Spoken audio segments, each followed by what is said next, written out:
ಸಾಹಿತ್ಯದ ಕಾರ್ಯಕ್ರಮಗಳನ್ನು ಹಮ್ಮಿಕೊಳ್ಳುವುದರ ಮೂಲಕ ನಿರಂತರವಾಗಿ ಇವತ್ತು 4ನೇ ವರ್ಷ ಕಾಟಗಿ ತಾಲೂಕು ಘಟಕ ನಿರಂತರವಾಗಿ ಇವತ್ತು 4ನೇ ವರ್ಷ ಈ ಕಾರ್ಯಕ್ರಮವನ್ನು ಹಮ್ಮಿಕೊಳ್ತಾ ಬರ್ತಾ ಇದೆ. ಇವತ್ತು CNM ಕಾಲೇಜಿನಲ್ಲಿ ಆರಂಭಗೊಂಡಿರುವಂಥ ನವೆಂಬರ್ 1 ಕನ್ನಡ ರಾಜ್ಯೋತ್ಸವದ ನಿಮಿತ್ತ ಉಪನ್ಯಾಸ ಕಾರ್ಯಕ್ರಮವನ್ನು ಅಲ್ಲಿ ಆರಂಭ ಆಗಿ ಇವತ್ತು ಪಬ್ಲಿಕ್ ಶಾಲೆಯಲ್ಲಿ ಸಮಾರೋಪಗೊಳ್ತಾ ಇದೆ. ಈ ಕಾರ್ಯಕ್ರಮವನ್ನು ಕುರಿತು ಸಾಕಷ್ಟು ಜನ ಮಾತಾಡಿದ್ದಾರೆ. ನಾನು ಸಮಯ, ಸಂದರ್ಭ, ಪರಿಸ್ಥಿತಿ, ಮನಸ್ಥಿತಿಯನ್ನು ಅರ್ಥಕೊಂಡು ನಾನು ಮಾತಾಡಬೇಕಾಗಿದೆ. ಹಾಗಾಗಿ ನಾನು ಹೆಚ್ಚಿಗೆ ಮಾತಾಡೋಕೆ ಹೋಗಲ್ಲ. ಹೀಗಾಗಿ ಕನ್ನಡ ಸಾಹಿತ್ಯ ಪರಿಷತ್ತಿಗೆ ಈ ಸಮಾರಂಭಕ್ಕೆ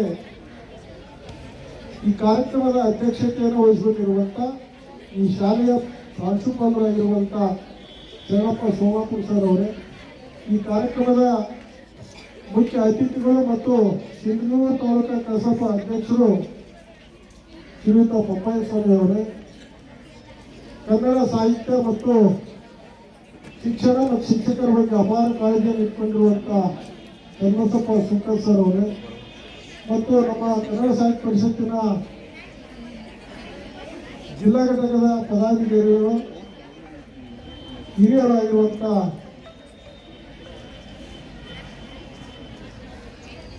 ಮೇಡಮ್ ಅವರೇ ಮತ್ತು ಈ ಕಾರ್ಯಕ್ರಮದ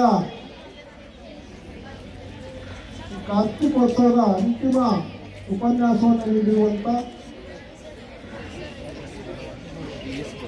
TS ಬರೋರು, ಅಕ್ಷರ ಸಂಗಾತ ಪತ್ರಿಕೆಯ ಸಂಪಾದಕರು, ಬಹಳ ಸೊಗಸಾಗಿ ಅಚ್ಚುಕಟ್ಟಾಗಿ ಮಂಡನೆ ಮಾಡಿದರು, ಸನ್ಮಾನ್ಯರೇ.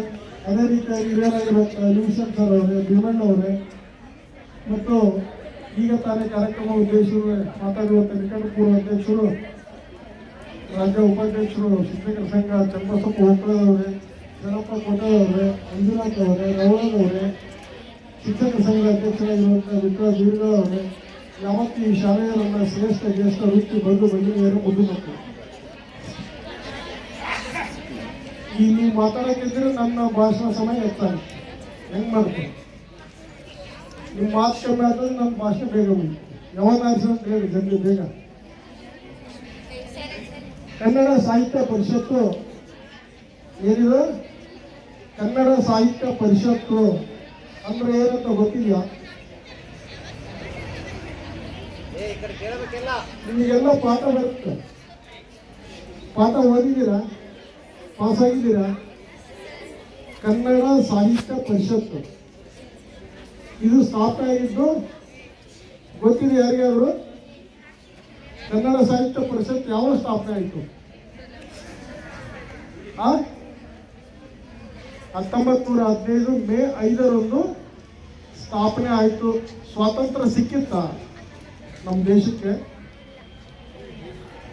ಇವತ್ತು 110 ವರ್ಷಗಳನ್ನು ಪೂರೈಸ್ತಾ ಇದೆ. ಕನ್ನಡ ಸಾಹಿತ್ಯ ಪರಿಷತ್ತು 110 ವರ್ಷಗಳನ್ನು ಪೂರೈಸ್ತಾ ಇದೆ.